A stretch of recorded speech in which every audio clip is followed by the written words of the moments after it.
3 a 5 minutos. Se uma artéria principal for rompida, esse é, exatamente o tempo que leva para uma pessoa perder a vida por hemorragia. Pois é absurdamente rápido. É um relógio letal que zera muito, mas muito antes de qualquer ambulância conseguir chegar. E eu fiquei chocada lendo isso. E o objetivo do nosso mergulho de hoje nos documentos da campanha médica Sangramento Zero é justamente entender essa urgência. A gente precisa separar o que é um corte comum, sabe, aquele que o próprio corpo resolve. Sim, que estanca sozinho. Exato, separar isso de uma emergência crítica.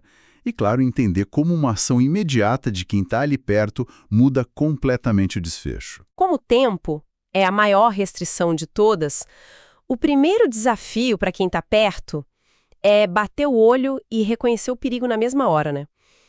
Eu estava pensando numa analogia visual para isso. Imagina o corpo humano como se fosse um prédio imenso, com um sistema hidráulico operando sob alta pressão. Faz sentido.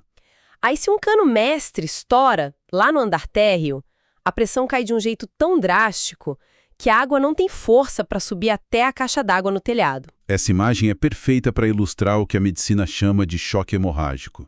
A caixa d'água, nesse seu exemplo, seria o nosso cérebro. Isso. E sem a água, ou melhor, sem o oxigênio, né? Exatamente. Sem o fluxo contínuo de oxigênio que o sangue traz, a pessoa começa a ficar letárgica, muito confusa, parece até que está embriagada, porque o sistema nervoso central simplesmente entra em colapso. Nossa. E as fontes mencionam que tem um critério visual muito claro para identificar esse cano estourado. Não é aquele sangramento superficial, contínuo. É um esguicho rítmico, tipo pulsando junto com as batidas do coração. Esse é o sinal vermelho máximo. E além do esguicho, a gente tem a regra dos 250 mililitros. Que é o volume de uma garrafinha de água, certo? Isso mesmo. A instrução é procurar por uma poça de sangue crescendo rápido no chão, com o volume ali de uma daquelas garrafinhas pequenas, entre 250 e 500 mililitros. Mas espera aí, pensa comigo. Um adulto médio tem seus 5 litros de sangue circulando. Quando a gente vai ao banco de sangue, a gente doa quase 500 mililitros e sai andando normalmente para comer um lanche. Exato, e não acontece nada grave. Então, por que perder essa mesma quantidade num acidente é esse alerta tão desesperador? A diferença brutal aí é a velocidade da perda. E, claro, a integridade do sistema vascular. Doar sangue é um processo lento, totalmente controlado. Tá, entendi.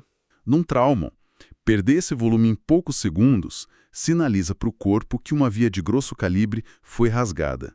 O organismo entende isso como um evento catastrófico e aciona um mecanismo de defesa imediato chamado vasoconstrição. Voltando para nossa metáfora do prédio, então é como se a administração do edifício fechasse os registros de água dos primeiros andares para garantir que a pouca água que sobrou seja forçada para subir para a cobertura. É exatamente essa a mecânica. O organismo contrai violentamente os vasos sanguíneos das extremidades, braços, pernas, pele, para tentar manter o fluxo só nos órgãos vitais. Faz todo sentido agora. É por isso que a vítima de uma hemorragia severa fica excessivamente pálida e com aquele suor frio quase na mesma hora. Perfeito, exatamente por isso. Certo.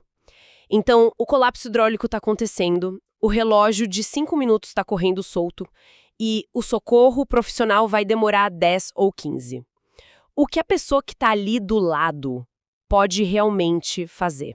Porque assim, eu cresci ouvindo que tentar fazer um torniquete era a pior ideia possível. Nossa, sim, muita gente cresceu ouvindo isso. A regra de ouro sempre foi que colocar um torniquete significava matar os tecidos e garantir que a pessoa ia ter o braço ou a perna amputada. A campanha vai contra isso. Totalmente. Olha, esse é provavelmente o mito mais perigoso que ainda sobrevive no senso comum. A medicina de trauma atual inverte totalmente essa lógica. Para hemorragias severas e membros, o uso do torniquete não é só recomendado, ele tem que ser imediato. E o risco de perder o membro? Luta. Uau! Isso muda tudo. E, além do torniquete, tem também a técnica de preenchimento de feridas profundas, né? Mas a recomendação não é usar qualquer pano ou camiseta. Eles falam em gases hemostáticas. Como isso funciona na prática? Não estamos falando de rolos de algodão comuns.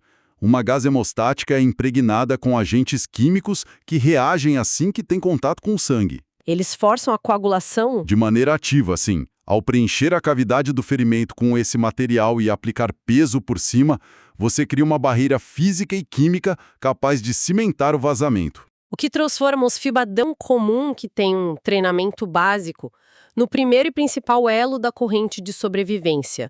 Porque, né, não adianta ter o melhor cirurgião de trauma no hospital esperando se o fluxo ali no local do acidente não for contido. Com certeza. A ação técnica precisa substituir o pânico. O conhecimento de estancar sangramentos precisaria ser tão universal quanto a massagem cardíaca. É a linha divisória entre a vida e a morte nesses cenários extremos. E isso traz à tona um pensamento bem perturbador para a gente encerrar. Se sobreviver a um trauma grave depende quase que inteiramente das pessoas que estão fisicamente ao nosso lado nos primeiros 3 a 5 minutos. É uma janela minúscula. Minúscula. Então, por que espaços públicos que abrigam milhares de pessoas todos os dias, tipo escolas, shoppings, escritórios, não possuem kit de controle de hemorragia fixados nas paredes? Hoje a gente encontra extintores de incêndio a cada 10 metros, né? Pois é, em todo lugar tem um. Mas, se o sistema hidráulico humano começar a vazar de forma fatal, a gente não tem o equipamento básico à vista para fechar o registro antes da sirene chegar.